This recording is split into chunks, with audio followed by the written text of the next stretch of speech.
This is the legend that my grandmother told me about why there was a solar eclipse.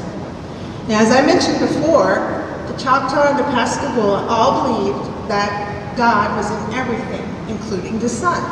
And they knew that the sun was a very powerful source in their life, that God sent energy through it because all the plants turn their leaves towards the sun. So you can imagine they were farmers, they lived off the land, and they were also hunters, and they knew that the animals had to eat the grass and so forth. So if something happened to the sun, they knew they were in big trouble. Well, there's an interesting legend that explains the solar eclipse.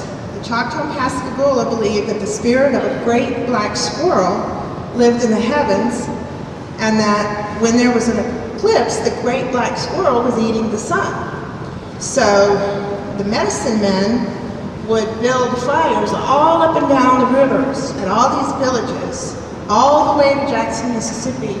They were building fires at night or during the day, it would have to be day, and they would, as it got dark, they would beat on their drums and holler, "The great black squirrel is eating the sun." And no matter where you were standing on the river, you could hear this.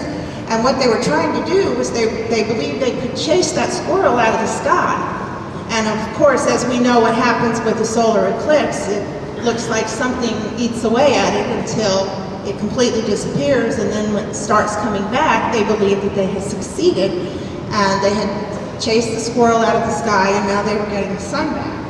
So I would like to ask you to try to imagine what it was like standing at any point along the river during a solar eclipse and hearing thousands of people screaming, "The great black squirrel is eating the sun."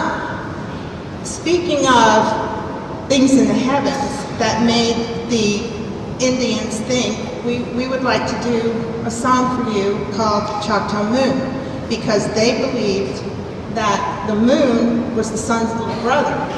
And they had a name for the moon. It was called Little Moon That Travels at Night. So this is our version of honoring their belief in the moon.